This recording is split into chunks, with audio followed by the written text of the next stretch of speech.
ভঙ্গুর অর্থনীতি পুনরুদ্ধার ও দেশ পুনর্গঠনের চেষ্টা করছে সরকার। আমাদের নির্বাচিত সরকার সময় গতজন কর্মসংস্থানের অবসান হয়েছে। জ্বালানির সংকট নিরসনে 40,000 কোটি টাকা অতিরিক্ত বরাদ্দ। আমরা এই সংকট সমাধানের জন্য ব্যবস্থা নিচ্ছি। প্রায় 40,000 কোটি টাকার মতো এডিশনাল বরাদ্দ দিতে হয়েছে। নতুন পে স্কেল বাস্তবায়ন এবছরই জানালেন অর্থমন্ত্রী। নতুন করে মূল্যস্ফীতির চাপ মোকাবেলায় নেওয়া হচ্ছে প্রস্তুতি। চলতি অর্থ বছরে কৃষি ও পল্লী ঋণ বিতরণের লক্ষ্য 60,000 কোটি টাকা। গ্রামীণ অর্থনীতি চাঙ্গা করার লক্ষ্য জানালেন গভর্নর। আমন্ত্রণ ব্যবসা বাণিজ্যের অর্থনীতির সর্বশেষ খবর নিয়ে নিউজ 24 এর নিয়মিত আয়োজন পূবালী ব্যাংক পিএলসি বিজনেস টাইমে। সাথে আছে পিঙ্কি সানোয়ার। এতক্ষণ দেখছিলেন সংবাদ শিরোনাম।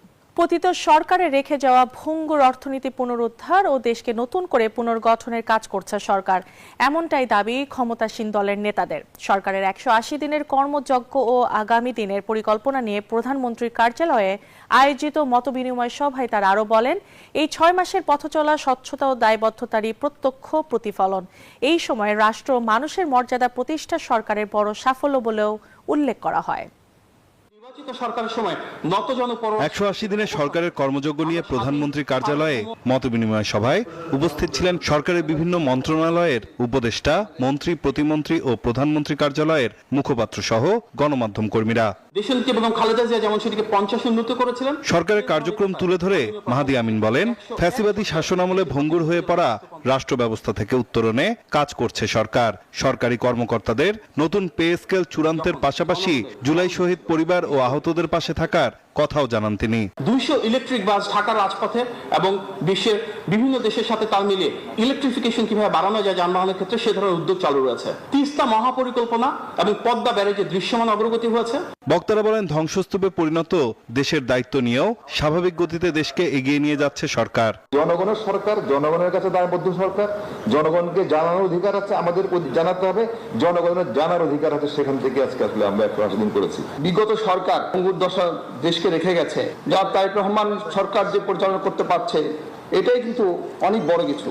বিদ্যুৎ জ্বালানি সংকট দ্রুত সমাধান না হওয়ার কারণও ব্যাখ্যা করেন তারা। পাশাপাশি সরকারি দপ্তরে দলীয় লোক নিয়োগের অভিযোগে যোগ্যতা যাচাইয়ের ওপর গুরুত্ব দেন নেতারা। এই স্পয়লার সিস্টেম পৃথিবীর বহু দেশে আছে, গণতান্ত্রিক দেশে আছে।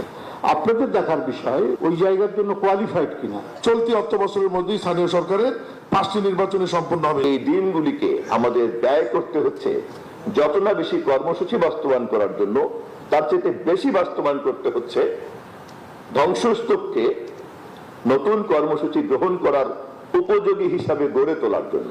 নোট অফ ডিসেন্ট বাদ দিয়ে জুলাই সনদে আর যা যা আছে সবকিছু বিএনপি বাস্তবায়ন করবে।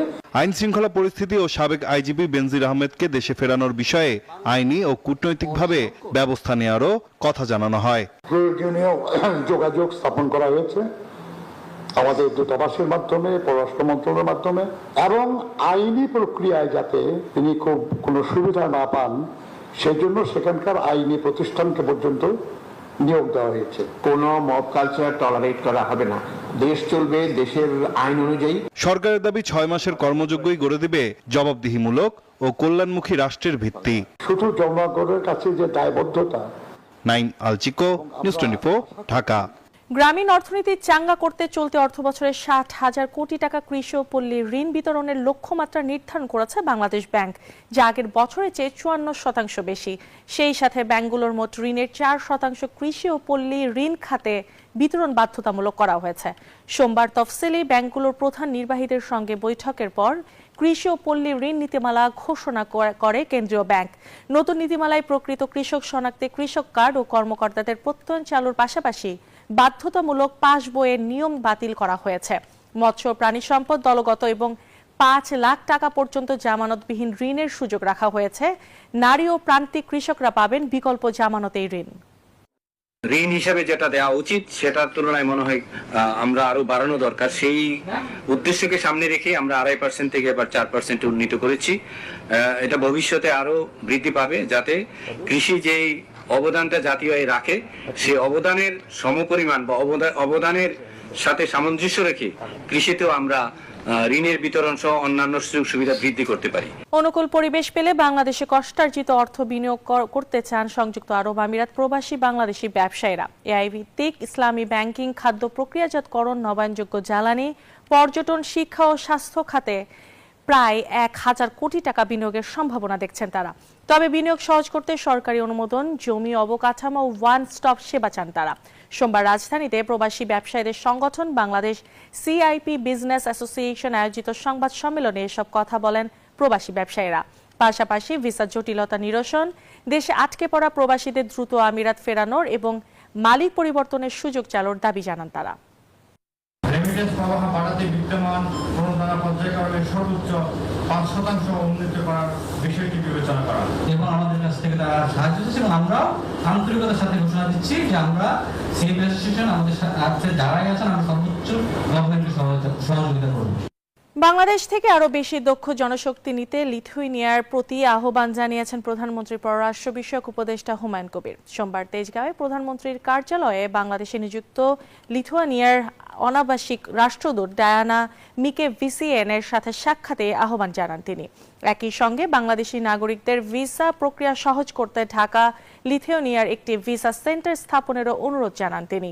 অন্যদিকে বাংলাদেশের সাথে শিক্ষা খাতে সহযোগিতা বাড়াতে আগ্রহ প্রকাশ করেন লিথুয়ানিয়ার রাষ্ট্রদূত। আলোচনা শেষে দ্বিপাক্ষিক সম্পর্ক আরও জোরদার, উভয় পক্ষই নিজেদের অঙ্গীকার পুনর্ব্যক্ত করেন।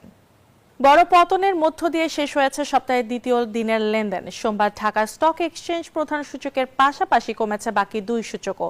এদিন মোট 994.85 টাকা মূল্যের শেয়ার ও ইউনিট হাতবদল হয়েছে। প্রধান মূল্য সূচক ডিএসইএক্স 45.70 পয়েন্ট কমে 5814.26 পয়েন্টে অবস্থান করছে। মোট 391টি প্রতিষ্ঠানের শেয়ার ও ইউনিটের লেনদেন হয়েছে। এর মধ্যে 54টির দর বেড়েছে, 318টির দর কমেছে এবং 19টির দর অপরিবর্তিত রয়েছে। শেষ করছি Pubali bank PSA business time. ধন্যবাদ।